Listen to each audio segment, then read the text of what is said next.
A new class at Northwestern that's all about figuring out what makes a relationship work. It's called Marriage 101. First lesson is letting go of the idea that we all have a soulmate.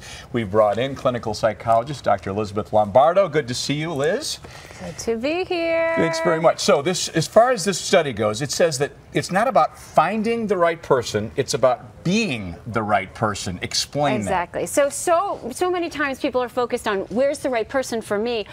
Look at your own self. What are your values? What are your strengths? What are your hot buttons? What are your triggers? Become the best you can be, and then you're going to attract a person who's a better fit for you. Got it. All right.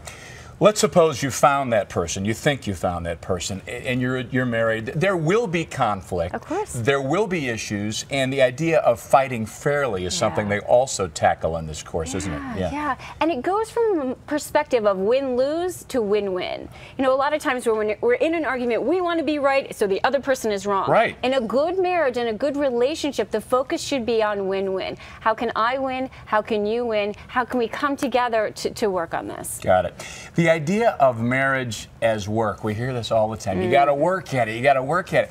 Shouldn't a lot of it just kind of come organically and evolve as a natural, evolution of things, or no?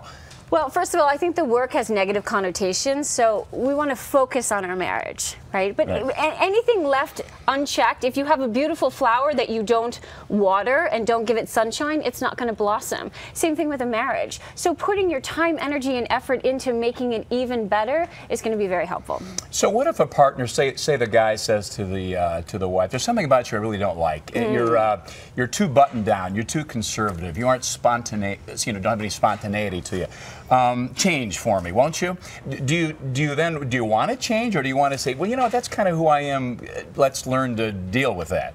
And it really depends on the characteristic and the individual. So figure out for you, what are your most important values and strengths? What are must-haves, and where are you a little flexible? Some people who are very rigid actually want to be a little more spontaneous. They just don't know how to do it. Right, right. And how important is it as a couple that you have similar interests? Is that huge, or can you work through that if you have kind of go your separate ways a little bit on different things that you like? So having core values that are the same is very important. What's really important to you in terms of honesty, maybe religious beliefs, that kind of thing. In terms of interests, it's nice to have some interests together. I encourage couples to have some interests apart so that you can go have time with other friends, doing other things, come back, and then really enjoy your time together. Okay. So the bottom line then again, if somebody's out there saying, there's no way, this guy is my soulmate, I'm telling you, he really is.